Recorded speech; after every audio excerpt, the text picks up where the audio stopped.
what I want to do is to sort of continue what we were doing on Tuesday. And that, of course, looking at how royal imagery in early modern France was used to promote a particular royal message. Tonight, what I want to do is look at something very specific, and that is royal entries. The French kings in the 16th century used royal entries as a way not only to acknowledge or to celebrate the fact that they were now king, often, of course, show themselves off to their populace, but also as a way of cementing or broadcasting what it was they wanted to remind their subjects to who they were. And so for the French monarchy then, royal entries, these entries into various cities, usually important towns such as Paris, Rouen, Lyon, were an opportunity for political theater. These entries were very much a form of theater. I know when we think theater, we think plays, we think stage productions, and in many ways, these were the exact same. These type of arches, and unfortunately, we don't have the original art. The arches don't exist because they're meant to be temporary. These were not permanent structures. They were quite literally designed only for the occasion. So we don't have the actual, which I think is actually quite tragic. So all we have are these images, the designs left over. And so you can see that it says that these are stage dressings. They are very much like scenery and props that were used in the theater of royal imagery.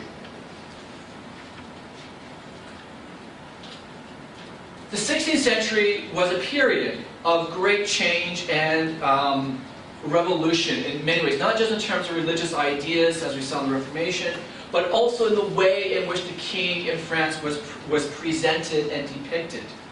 During the Middle Ages, the image of the king was robed with crown and scepter, reminding the people that the person who happened to be king had acquired royal virtues through non-royal ecclesiastical and judicial agents. In other words, what made the king king, whether it was Charles VII or Charles VI or Louis XII or Louis XI, were all the things surrounding the person of the king. So with crown and scepter, a reminder that both the church and other institutions made the king who he was. In other words, the king wasn't endemically a king. The king wasn't a king by virtue of his own body, but rather king because the church and the state institutions said he was king. They recognized him as king. And so in the Middle Ages then, this was this idea. And so the king's duty then was to preserve the status quo. Right? In other words, achieve an equilibrium within the kingdom. An equilibrium between this church, between the states, between the parliaments, and between the monarchy itself. However, in the 16th century, as I mentioned, this was a period of change, and a new image was now being employed that was for the entry of Henri II. And this image here is the entry arch into Paris for Henri II. And what's different about this is the depiction of the king as nude. The image of the nude body, or the nude king, was an innovation within these royal entries. So why a nude king? One may think, again, in this case, it's actually a bit shocking, even for Parisians at this point. So why approach the body as nude?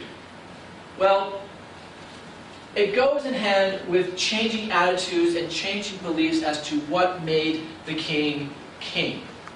In the Middle Ages, up to the 15th century, even up to the reign of Louis XI or Louis XII, who were seen, of course, as kings who really undermined various institutions, particularly nobility. The fact was the king was king because of those institutions. In the 16th century, the king was king by virtue of his body. In other words, the king simply was born to be king. In other words, the nude body comes to represent the idea that the king was a result of nature rather than divine grace. In other words, the king, by virtue of his kingship, by his royalty, was in fact king. Which comes at a time when the notion of authority was, of course, a topic that troubled many Frenchmen. And so the image then is unveiled in this monumental arch of 1549 during Henry II.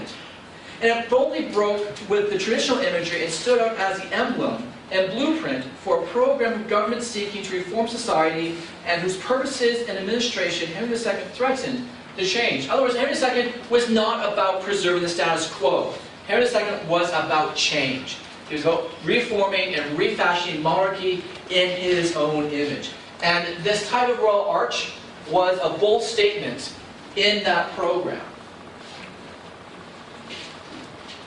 And so Henry II then began his reign with a revolution at court. He put new men in power and new policies in place.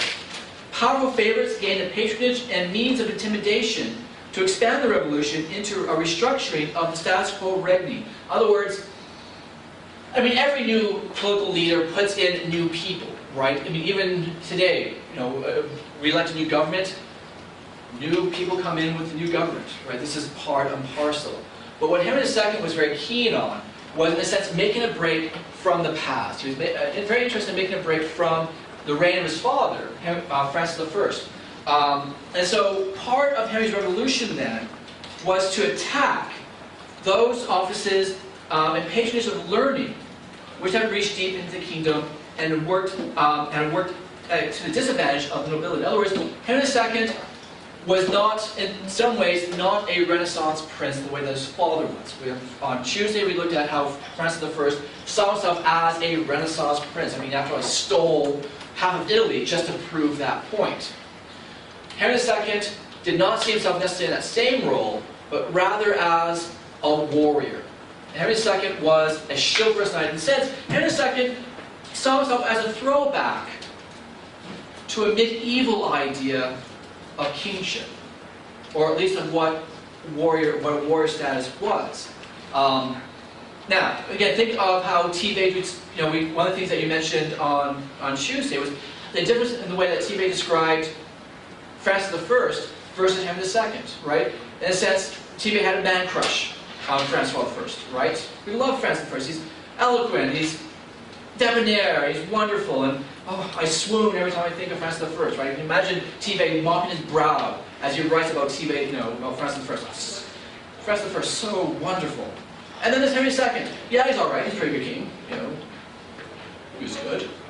And the part is, in part, because Henry II was not, or didn't see the value in the way that Francis did of Renaissance learning. And in fact, Henry was a noble's nobleman, right? Henry was very much at home with the nobility. Hence why in 1559 he died in a jousting accident, right? Jousting by 1559 was by and large an outdated, antiquated idea of entertainment. But it was that idea of chivalry that Henry really was keen on. And so Henry becomes known as the father of nobility. Not father of his people, not father of the arts, but father of nobility. In other words, Henry was a warrior through and through. He appeared firm on issues of religion and honor, where his father had seemed willing to vacillate. In public ceremonies, the new court party of the noble resurgence insisted on attention to the separation of nobles, clergy, and commons, and enforced distinctions and gestures before the majesty of the king. In other words, what you start seeing is best way to put it, essentially is a distance developing between the monarch and everyone else. Now, to be fair, even medieval monarchs such as Louis XI or Charles VIII or Charles VII hardly met the people, right? These are hardly guys that hung out with the peasantry at the medieval version of Phil's or Chainsaw. But so while medieval kings were hardly men of the people, right? Let's not romanticize the notion of these medieval kings. But the fact was, there was, at least in theory, that the kings were sort of first among, particularly among the elites.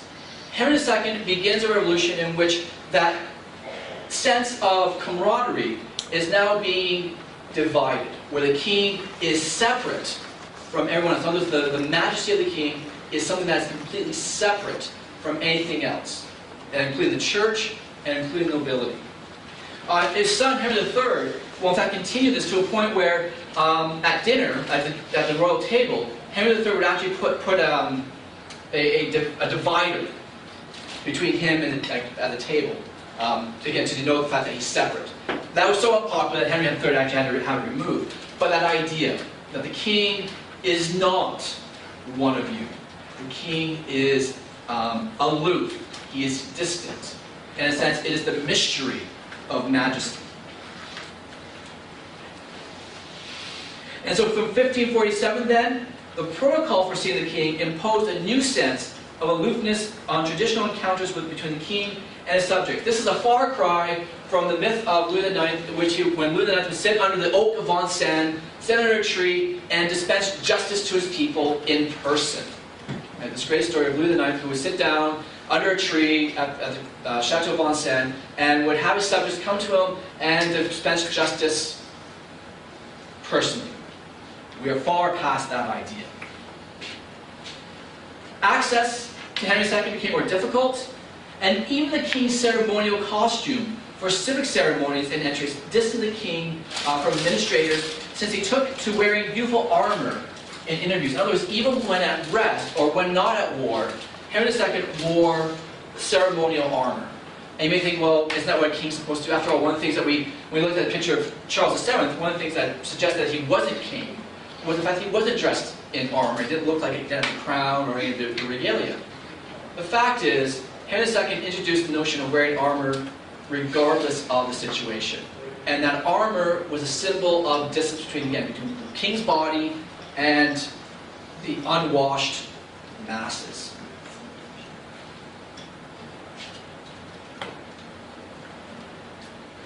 And so we now come to this royal entry of 1549 into Paris. And why it seems so, what makes it so innovative and in many ways odd?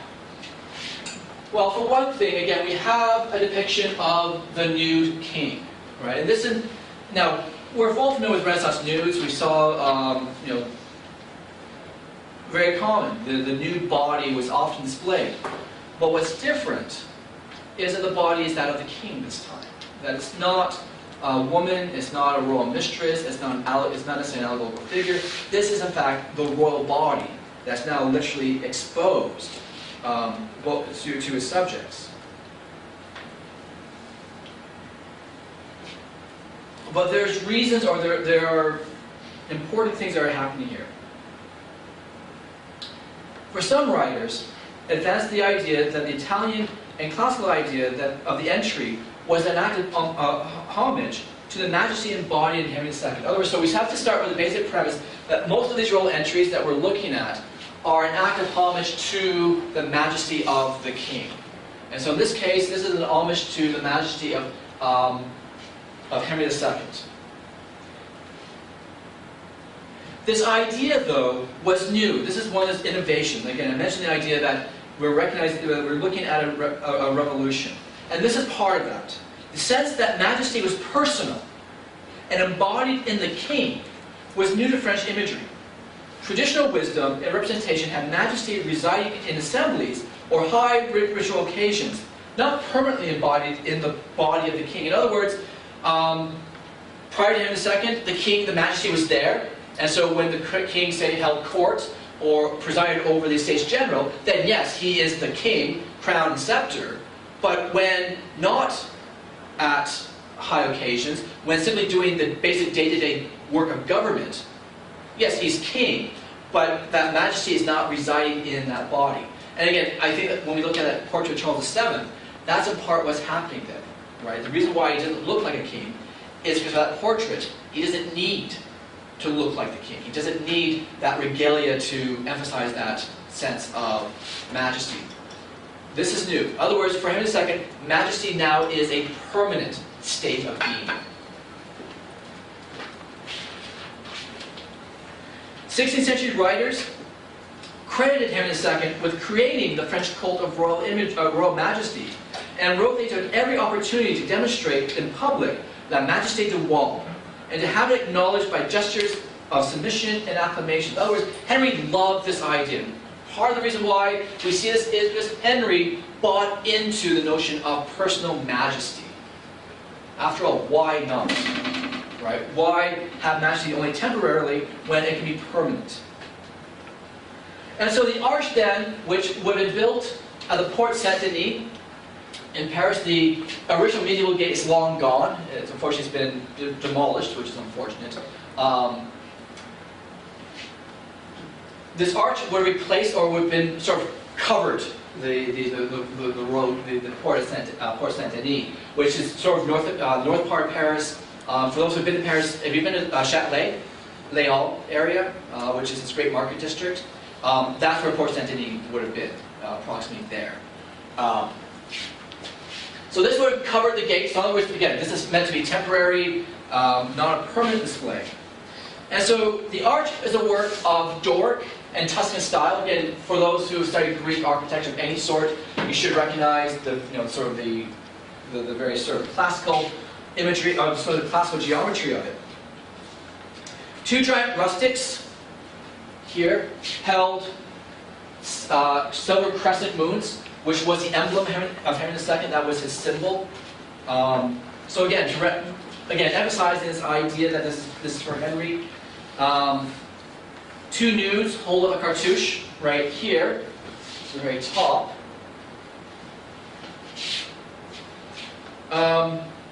Which would have had, again, the word's not there, but the wording would have been, we are pulled and we freely follow. And so you have, and then so up on, so the cartouche there would have been the statement, we are pulled and we freely follow. And up on the very top are the four representations of the estates that are connected to the body, to the new king, by gold chains. And what those gold chains mean, or symbolize, is in fact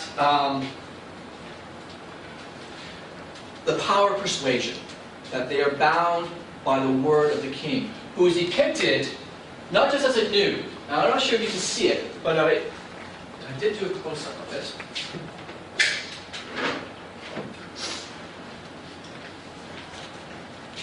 Not sure if you can make it out, but the king is depicted as, in fact, the Gallic Hercules. Okay, so again, this classical imagery, which I'll explain, which has great significance. And so the statue then has the visage that bore a remarkable resemblance to the late King Francis, Prince Clement in justice, restorer of good arts and sciences, even more eloquent than any other who had ruled in France before him. The body, however, as you can see, is in fact a Michelangelesque nude, a lion skin covering only those parts which nature commanded. The perfect body of Hercules joined to the perfect head of Francis I. Again, we saw with the bisexual portrait of Francis, Francis's body is often seen as very fluid, right? After all, we've seen him depicted as both male and female. Now we see him depicted as the head of Hercules. What do you think would you make of this arch as a royal entry? You're in Paris, 16th century. You see this.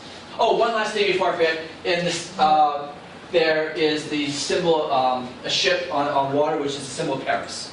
So again, reminding the point, this is the Paris entry. What do you make of this? Do you make? I mean, Aaron. Well, first thing that comes to my mind is the thing coming out of the king's mouth at the top. Gold chains. Those were gold and silver chains. Yes. Again, it's hard to depict. It's hard to see in the image just because it's sort of black and white drawing. But those would have been in real life gold and silver chains. What are they symbolizing? They symbolize, again, the power of the king's word, eloquence. Right? That words, persuasion, eloquence are like golden chains. We are pulled and we freely follow. Right? The point is persuasion, my ability to speak well. I persuade you to follow me. I don't need to club you over the head. I talk you into submission. I talk you into agreement. We are reasonable people. And so the idea, so the gold chains here represent not necessarily captivity, though it could, right? The fact is, so the gold chains come from the mouth to the ear. And again, it's hard to sort of see that, but that's how it would have been designed. So the gold chain from the king's mouth to everyone's ear. Again, the idea that people follow him because the king is persuasive. He's eloquent. He is reason. Silver-tongued, in a sense. In a sense, silver-tongued without necessarily negative connotations. Yes. Just. I just have a question. When he's coming through these gates, is he coming through and underneath them, and everyone Oh, sees yes. them, or Yes. is Oh, he absolutely. walking through this? Absolutely. No. The king, his entourage goes through the gate. So, Goes through or comes out of? goes through. This would have been the outside, and so the king, so quite literally, on a horse, very cool, right, and walk through. So like the people in Paris didn't see him. Oh, the Paris people was seeing this because the people in Paris would have been lined up along the procession route, right? No, these royal entries are extremely public, unless you're Catherine Medici, and then you do it at night because Henry II really preferred having Diana around him. And let's face it, it's Catherine Medici. But no, the point is that for Henry II, this is an extremely public thing. So yes, the citizens of Paris would have seen this. They would have looked at it and thought, wow, Francis is naked. Excellent. Now we get to see what the big deal is, right? So, Justin? So is his father on top? Yeah, so the point is, that's meant to represent Francis I as representing the Gallic Hercules. So is it all based on not divine, but like birthright, like hereditary birthright? In this case, no. Okay. And that's a good question. But in this case, it actually doesn't. Because the Gallic Hercules is an allegory. Right? Again, for those who study Greek mythology, you know that Hercules is all over the place. Right? There's a Theban Hercules. There's different Hercules, depending on which versions of the myth you read. Different Hercules. The Gallic Hercules is part of that same mythological pantheon of Hercules that seems to surround the myth. Before I get there, I just wanted to sort of finish this up, and then we'll get to what the Gallic Hercules means in this case.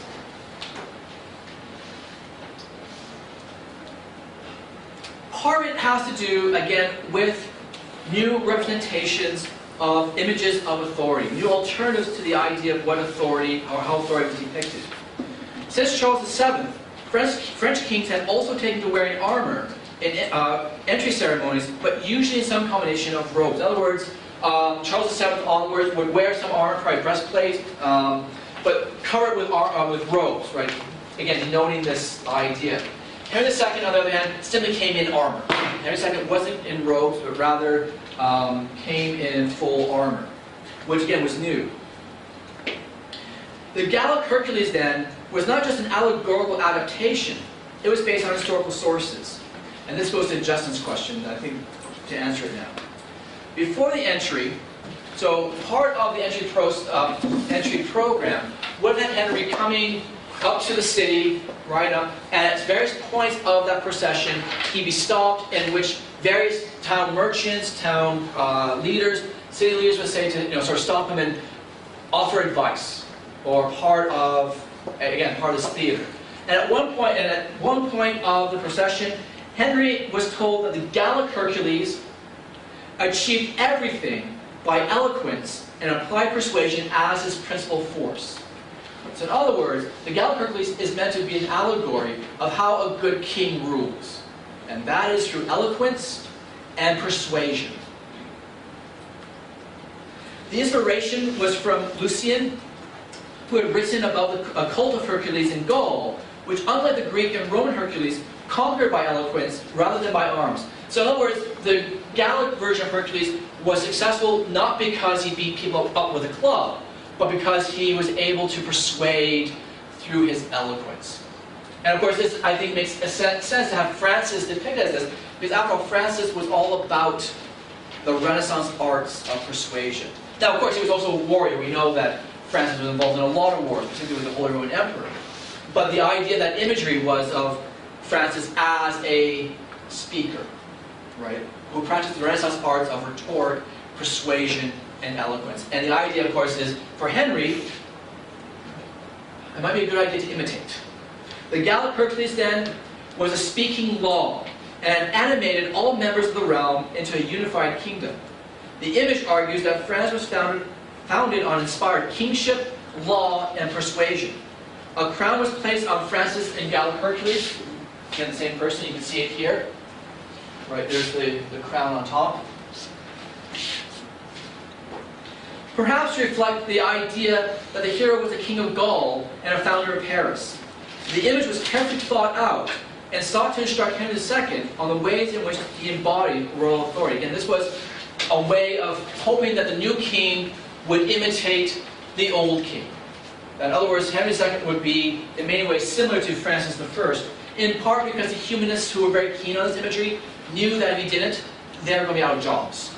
And so in a way, this was a way of trying to save their careers. The Gallic Hercules as an image of a theory of government by royal eloquence highlights the disjunction which existed between political practices and ceremonial symbolism under Henry II. Its aim was to create consensus that the king was an enlightened administrator who gathered the best advice from the most learned of his realm. In other words, he took advice from the wise, he took advice from the humanists. Again, in part, it's also about keeping their jobs. But more importantly, the king himself was enlightened. Right? That Henry II, like Francis I, like any good Renaissance prince, was a smart guy. He was educated, he was literate, he knew how to write poetry. In other words, he brought peace. Humanism, the idea that this eloquence would bring peace to France.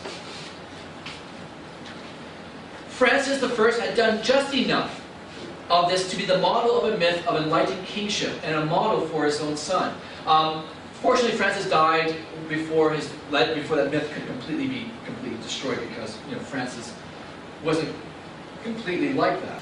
After the death of Henry II, ceremonies were used as instruments for governing on an unprecedented scale.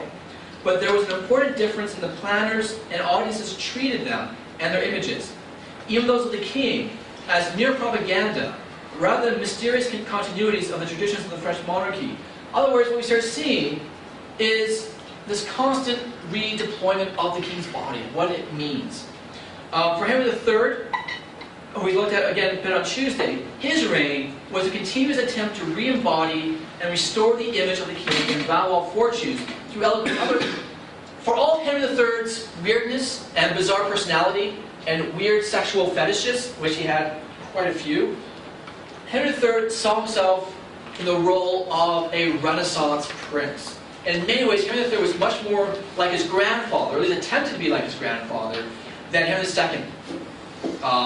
Unfortunately for Henry III, he lost control of that message. So while he himself was a good orator, in fact, Henry III was noted for his oratorical skills. He was actually a very good orator. His orations only temporarily moved his subjects in the ways that the Gallic Hercules showed they should. In other words, Henry III was only able to maintain any sense of persuasion temporarily. However, because his attempt then to the embodiment of the orator king failed miserably. He was only very temporarily successful. His successor, the warrior king Henry IV, did not trust eloquence. He did not attempt to rule through prayer or persuasion. And it says Henry IV represents the complete repudiation of the notion of a Gallic Hercules who rules through persuasion and eloquence. His favorite image was the Gallic Hercules, but not the one who chained his subjects with golden speech, but one who ruled his subjects with the club, which is also part of the iconography of Hercules. For Henry IV, brute strength worked where eloquence failed. Under Henry, eloquence and ceremony changed from being the heart of a theory of monarchy to being the device for disguising its force. In other words, Henry IV, again, no idiot himself, and one of the most successful kings. You see here.